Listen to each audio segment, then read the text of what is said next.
तुमने अभिमान के समुद्र को पार कर लिया और प्रेम के समुद्र में डूब गए, यही तो उद्देश्य।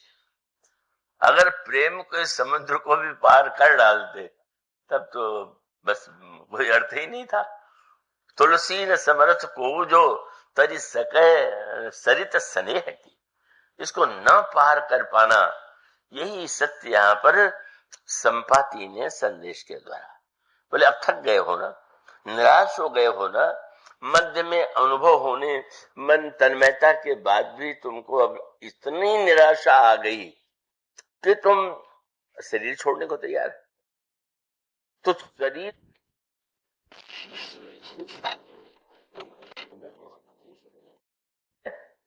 पर जो ही मैंने खाने के लिए कहा, कांपने लगे। हाँ, और तब मोह विलोक दरहु मन धीरा। मुझे देख राम कृपा, अब राम कृपा के अनुभव की आवश्यकता है। और राम कृपा की आवश्यकता के लिए का फिर वो जो 4 सूत्र दिए कि भाई भगवान के कृपा की अनुभूति तो बहुत कठिनाई से होती है, और इसलिए होती है कि जीवों में कर्तृत्व की भावना इतनी प्रबल है, मैंने ही किया, मैं ही करूंगा। और यहां तक कि भगवान के विषय में भी पूछेगा तो यही पूछेगा कि मुझे भगवान की कृपा कैसे मिले, कैसे मिले, क्या करूं, ये प्रश्न नहीं छोड़ता। और इसका अर्थ है कि जीव का जो संस्कार है कर्तृत्व का, वो बड़ी गहराई से घुसा हुआ। वो मानता है कि जो कुछ होगा करने से होगा, करने का महत्व निश्चित है। करके सब कुछ, बहुत कुछ वस्तुएं ऐसी हैं कि जिन्हें करके पुरुषार्थ के द्वारा व्यक्ति पा लेता है। लेकिन एक स्थिति आती है अनचाहिए, जब व्यक्ति को ये लगे कि ना अब तो केवल भगवान की कृपा ही हमें उस रूप में धन्यता प्रदान कर सकती है, हमें कृतकृत्य कर सकती है। तो यह जो प्रसंग है, इस प्रसंग का तात्पर्य यही था। लेकिन कृपा के बाद फिर जो 4 सूत्र दिए, क्यों दिए?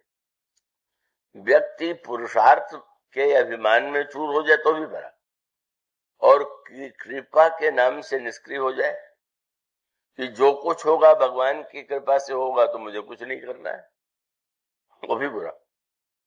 अगर कृपा के नाम पर तमोगुणी बन जाए तो भी घातक, और कृपा के पुरुषार्थ के नाम पर अगर रजोगुणी बन जाए तो भी, तो उसे न रजोगुणी बनना है न तमोगुणी बनना है, उसे तो सत्वगुणी बनना है। और बाद में उस सत्व गुण के अभिमान को भी बस नष्ट कर देंगे भगवान। इसलिए जो संपाति ने सूत्र दिया उसमें सब कुछ है।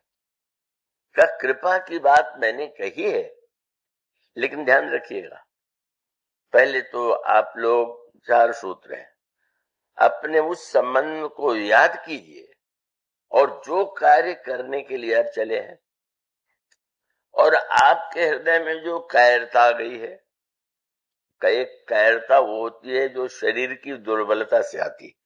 व्यक्ति बेचारा कमजोर है तो वो तो कायर होना स्वाभाविक, पर बलवान होने पर भी कभी कभी जो कायरता दिखाई देती है वो मानसिक कायरता। और ये मानसिक कायरता जब बलवान व्यक्ति दिखाई देता है। अब देखते हैं कि अनेक व्यक्ति ऐसे हैं कि देखने में दुबले पतले हैं पर बड़े साहसी, और कई व्यक्ति बड़े स्वस्थ लगते हैं लेकिन वो बड़े डरपोक है। तो ये जो डर है, इस डर के भी 2 रूप।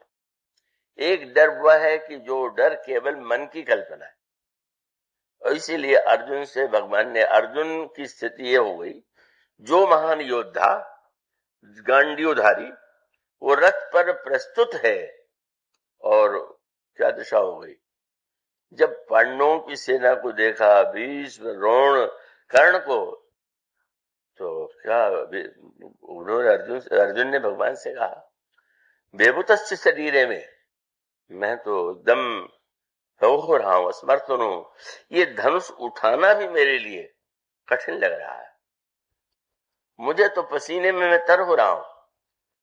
भला इतना बड़ा वीर, क्या भीष्म द्रोण कर्ण को देख के डर गया क्या? छूटा जा रहा है। तो त्वचा जल रही है।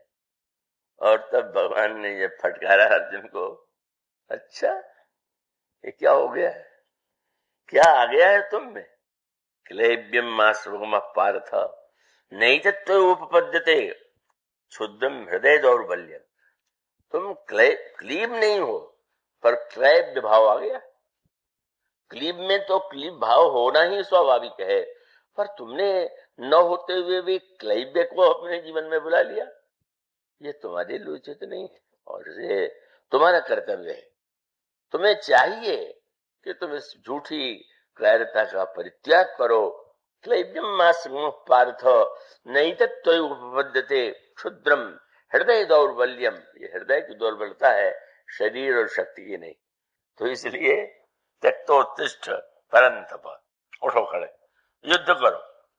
तो इसका अभिप्राय है कि ये स्थिति, और ग्रंथों में तो शब्द इतने गहरे हैं उस ढंग से वो नहीं लगता अर्थ लोगों को। वहां पर दो शब्द आए हुए हैं, मैं आशा कर रहा हूं कि आप चैतन्य होकर सुन रहे होंगे, अपवाद कुछ लोगों को छोड़ करके। तो उसमें अर्जुन ने के जो भाव दिखाई पड़ा उसके लिए दो शब्द है, कृपा और क्लैब्य। तम तथा कृपया विष्टम, अर्जुन के मन में कृपा का उदय हुआ। तो लगता भी है, लेकिन भगवान ने कहा ये कृपा नहीं कायरता। बड़ी विचित्र व्याख्या थी। जब तम तथा कृपया विष्टम और भगवान कहते क्लैब्यम मास्म पार्थ। और यही बात भगवान राम ने अपने अवतार में भी कही। जिस समय खरदूषण ये जो है सूर्पणखा की प्रेरणा से अपने बहन के लिए अपमान का बदला लेने के लिए सेना लेकर के आए, और श्री राम की सुंदरता को सेना ने देखा, थके दबे, धनुष बाण रुक गया, अस्त्र शस्त्र रुक गया। क्या हुआ? जब देखिए आप भी, और जब उन्होंने देखा तो बिल्कुल आश्चर्य। हम भरी जन्म का हम भरी जन्म सुनो सब भाई, देखी नहीं अस सुंदरता। और तब हम वीर हैं, और वीर के साथ दयालु भी हैं। हम दया करना चाहते हैं, योग्य तो है कि हम मार डालें, लेकिन इतना होते हुए भी यद्यपि जननी कीन कुरूपा, पर बध लायक नहीं पुरुष अनुपा। इतने सुंदर व्यक्तियों को मारना ये उचित नहीं होगा। अब सृष्टि में इतनी सुंदरता है, उसको चाहूं तो मिटा सकता हूं, पर मिटाना नहीं चाहता। लेकिन अब एक ही उपाय है, दूत को बुला करके कहा जाओ। और वो राजकुमार अकेला दिखाई दे रहा है, उसके साथ तो दो और उसकी पत्नी भी नहीं दिखाई दे रही, उसका छोटा भी नहीं भाई नहीं दिखाई दे रहा। तो जाकर के मेरा प्रस्ताव रखो, हम तुम्हें क्षमा करना चाहते हैं। वध के योग्य होने पर भी वध नहीं करते, लेकिन इतना होते हुए भी मेरी उदारता का यही एकमात्र लाभ लेने का उपाय है कि तुम देहु तुरत निज नारी दुराई। पत्नी को छिपा लिया डर के मारे, तो जीवत बस वो पत्नी जो छिपा दिया है उसको दे दे, और जीवत भवन जाहि दो भाई। मैं दोनों भाइयों को निर्भय कर दूंगा, और निर्भय होकर के चले जा। जब दूतों ने जाकर के कहा कि हमारे महाराज बड़े कृपालु हैं और आप पर कृपा करके वध नहीं करना चाहते, तो भगवान ने हंस करके कहा, तुम देख रहे हो हम धनुष बाणधारी, और धनुष वाणी होने के नाते शिकार खेलना मेरा कर्तव्य है। पर साधारण राजा तो शिकार करते हैं पशुओं का, पर कह देना क्या, और ये उत्तर भगवान ने कह देना कि हम क्षत्रिय मृगया बन कर ही और तुमसे खल मृग खोजत फिरे। तुम जैसे दुष्ट मृगों को मारने के लिए ही मैंने सृष्टि है, और तुमने दयालुता की बात कह दिया, तो तुम्हारे स्वामी की दयालुता नहीं है क्या? ये जो बातें बना रहा है तुम्हारा स्वामी, ये वास्तविक नहीं है। क्यों? भगवान ने कहा रिप पर कृपा परम कदराई। जब कोई कृपा का दिखावा करे तो कहीं ना कहीं कहा तुम्हारा स्वामी डर के मारे नहीं लड़ रहा। वही जो भगवान ने कहा, कई बार कायरता कई रूपों में आती है। अर्जुन कहते हैं कृपा है, भगवान कहते क्लीबता। तो क्लीबता है, इसका अभिप्राय यह है कि व्यक्ति अपने आप को एक मिथ्या दुर्बलता की भ्रांति से मुक्त कर ले। कई लोग जो बड़े सफल हो जाते हैं किसी भी क्षेत्र में, बुरे कार्य में भी सही, तो उनका एक दुस्साहस होता है। तो दुस्साहस होने के नाते वो दूसरा व्यक्ति साहसहीन है, और वो साहस युक्त होने से कम बल होने पर भी वो सफल हो जाते हैं। तो इसलिए मानो भगवान श्री राम ने लंका में एक अनोखी लीला किया। जिस समय रावण से भगवान श्री राम का युद्ध प्रारंभ हुआ का उस समय महारथी रावण की दृष्टि गई विभीषण की ओर। अच्छा, यही वो मेरा भाई है जो लंका के सारे भेद इस राजकुमार को दे रहा है। हम राजकुमार को बाद में देखेंगे, पहले हम इसी का वध कर दें। उठा लिया शक्ति, घबरा गए कि अब ये तो अमोघ शक्ति है, रावण ने उठा लिया है तो मारे गए, और आज विभीषण को कोई बचा नहीं पावे। पर अगले क्षण क्या हुआ, उधर से शक्ति चली और यहाँ प्रभु ने तुरंत विभीषण पाछे मेला। प्रभु ने लक्ष्मण को पीछे, प्रभु ने विभीषण को पीछे ढकेल दिया। कितने उदार है। पीछे ढकेलना तो बहुतों का स्वभाव है, मुझसे कोई आगे न चले इसलिए पीछे ढकेल दो, लेकिन पीछे वाले पर संकट ना आए इसलिए नहीं तुम रुको। और प्रभु सामने से आ गए, और तुम क्या हुआ, तुरंत विभीषण पाछे मेला और सन्मुख राम सहउसो सेला। भगवान ने स्वयं छाती में ले लिया, और वो शक्ति इतनी भयावना थी कि लाग शक्ति मूर्छा को झुकाई। भगवान मूर्छित होकर गिर पड़े, हाहाकार हो गया। जब प्रभु मूर्छित हो गए तो विभीषण को लग जाता तो क्या होता।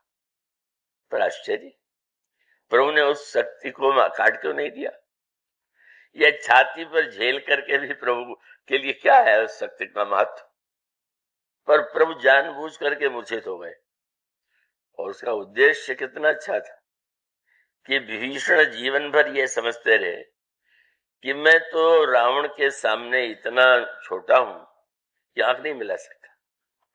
पर आज क्या हुआ, भगवान के मूर्छित होते ही भगवान मूर्छित हुए, और एक नया दृश्य लोगों ने देखा। क्या देख विभीषण प्रभु श्रम पायो, गही कर गदा क्रुद्ध होए धायो। गदा लेकर के रावण की ओर चल पड़े। पार्वती जी को कान पर विश्वास नहीं हुआ, गदा लेकर के हनुमान तो दौड़ सकते, ये विभीषण बेचारा क्या लड़ेगा। और गोस्वामी जी ने, शंकर जी ने कहा नहीं, यही तो प्रभु बताना चाहते थे कि विभीषण तुम ये मान बैठे थे कि रावण तुमसे बलवान, पर मैं बताना चाहता हूं कि तुम में इतना बल है, और जानबूझ करके विभीषण के बल को प्रकट करने के लिए प्रभु ने मूर्छा का नाटक कर लिया। और तब पार्वती जी ने कहा महाराज विभीषण गदा लेकर के कुछ समझ में नहीं आता। और तब ये उमा विभीषण रावण ही सन्मुख चितौ की काऊ, सोई अब भिरत काल जिम। लड़ने के लिए जैसे काल रावण की ओर दौड़ रहा है, श्री रघुवीर प्रताप। मानो यह जो एक मिथ्या कायरता, आपकी मिथ्या कायरता ही दूसरे का बल बन जाता है।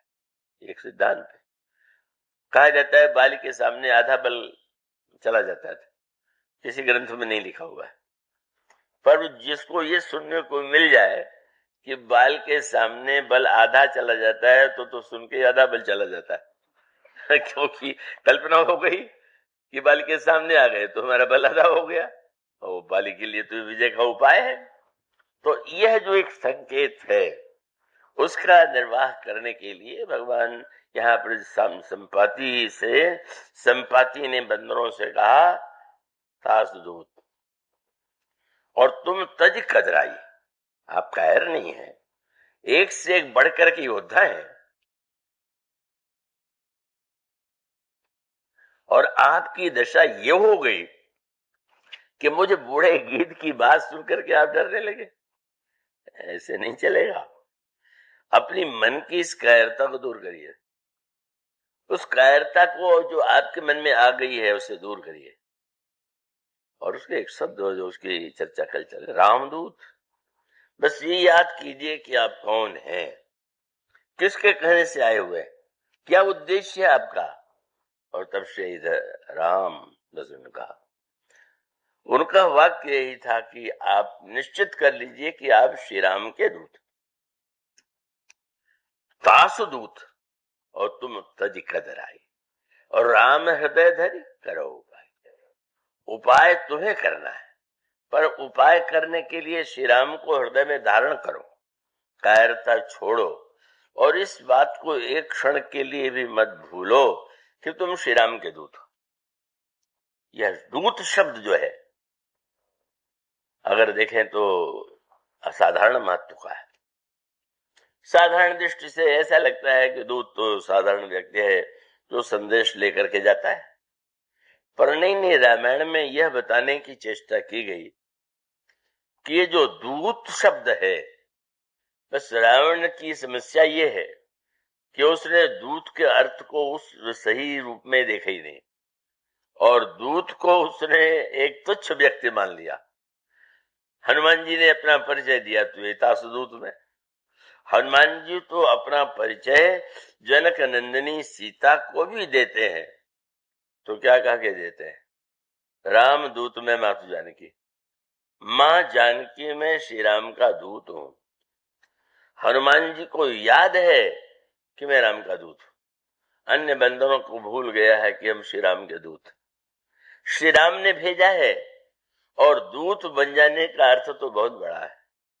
ये तो दूतत्व जो है वो कितना विलक्षण है, ये रामायण में तो इसके अनेक प्रसंग हैं कि जब दूत आते हैं तो दूत की विलक्षणता ये है। और रामायण में इसीलिए आप देखेंगे भगवान राम दूत को जितना महत्व देते हैं, जितना सम्मान देते हैं, रावण तो उन्हें तुच्छ मानता है। पर जब अंगद को भी आप रावण की सभा में दूत बना करके भेजने लगे तो आपने कह दिया, अंगद ने पूछा आज्ञा दीजिए, मुझे क्या करना है, क्या कहना है। और उस समय प्रभु ने कहा मैं कुछ नहीं बताऊंगा। क्या, मैं बहुत बुझाई तुम्हें का कहूं, बस परम चतुर मैं जानता हूं। मैं जानता हूं कि आप परम चतुर हैं। दूत पर इतना विश्वास, भगवान दूत को कितना महत्व देते हैं। और रावण का दुर्भाग्य कि पूछा कि कौन आया, तो पता चला कि बाली का बेटा अंगद आया हुआ।